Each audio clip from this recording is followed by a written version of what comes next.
Makanya di dalam Quran dikatakan kullu syai'in halikun illa wajahu. Segala sesuatu akan hilang musnah kecuali wajahnya. Awas, ketika nyawa di kerongkongan nanti, kata Allah, manusia cuma dua. Ada yang melihat, ada yang tidak melihat. Itu diceritakan di Quran surat Al-Waqiah. Falaula idza balagatil hulkum wa antum hina idzin tangdurun wa nahnu aqrabu ila minkum walakin la tubsir. Ketika nyawamu sampai di kerongkongan, saat itu kamu harusnya melihat. Aku lebih dekat kepadamu. Tetapi kebanyakan manusia mati dalam keadaan tidak melihat. Itu Quran. Harusnya begitu baca Al-Waqiah itu tergetar kita. Tanya pada diri kita, ya Allah, nanti saya mati termasuk yang melihat atau yang tidak melihat?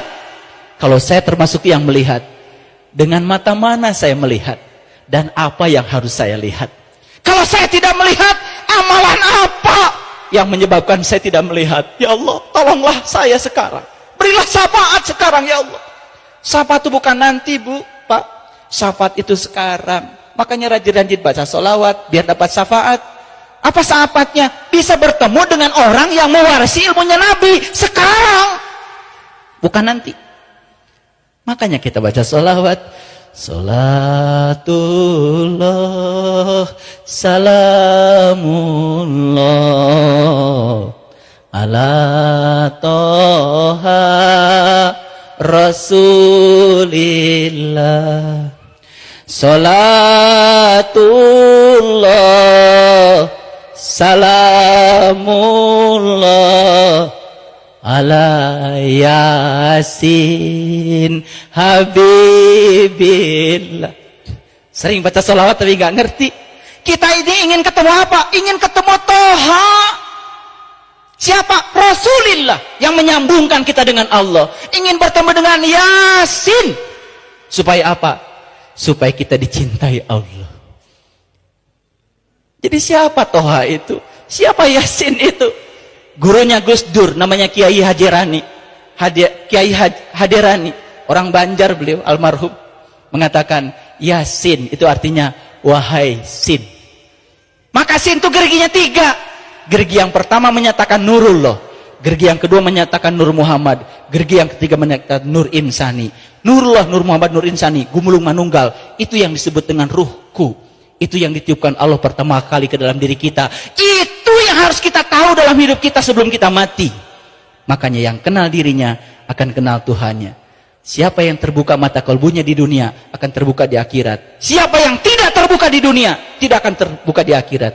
Wa man kana fi hadhihi a'ma wa huwa fil akhirati a'ma wa adallu sabila. Ini ngaji dulu. Ngaji dulu serius. Karena apa? Waktu kita terbatas. Belum tentu nanti sore kita masih hidup. Belum tentu besok masih hidup.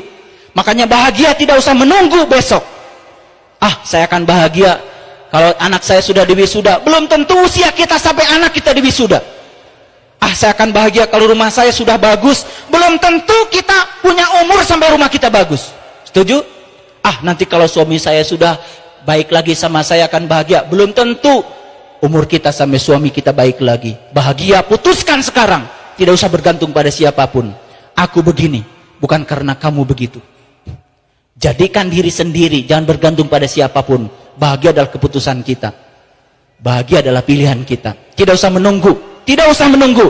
Karena waktu kita belum tentu, umur kita sampai menemukan yang kita cita-citakan. Setuju? Siapa yang ingin bahagia? Coba acungkan tangan. Siapa yang ingin bahagia? Acungkan tangan. Acungkan tangan. Subhanallah. Udah, turunkan tangan. Sedih kalau begitu saya. Berarti semua yang acung tangan belum bahagia. Kan saya pertanyaannya tadi siapa yang ingin bahagia? Acungkan tangan berarti belum. Subhanallah. Ya udah, nggak apa-apa, nggak apa-apa, nggak apa-apa.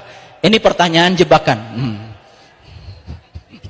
Memang harus dijebak sekali-kali. Saya kalau ngasih pelatihan motivasi biasanya begitu. Yang hadir itu udah sekolahnya tinggi-tinggi. Ada S1, S2, S3, luar biasa. Tahu nggak S1? S1 itu senyum. Tahu S2? Senyum-senyum. S3? Senyum-senyum saja. Dimarahin orang? Senyum. Difitnah orang, senyum. Yang mitanya tambah banyak, senyum-senyum. Tambah banyak yang menyakiti, senyum-senyum saja. Itu S3 yang sebenarnya. Yang sekolah di perguruan tinggi belum tentu begitu. Tapi yang sekolah di sekolah kehidupan dan bisa merespon setiap pengalaman sebagai pemberian Allah yang terbaik, pasti sekolahnya seperti itu. Makanya kalau di perguruan tinggi sekolah gampang, sampai S3 pun gampang. Ujiannya diberitahu, betul nggak? Materi ujiannya diberitahu, waktunya diberitahu, betul? Pengujinya diberitahu. Sekolah kehidupan, waktu tidak diberitahu, soal ujiannya tidak diberitahu, betul? Seberapa besar kesulitannya tidak diberitahu, tapi kita diminta siap untuk selalu menghadapi ujian dalam kehidupan. Itu sekolah yang sebenarnya.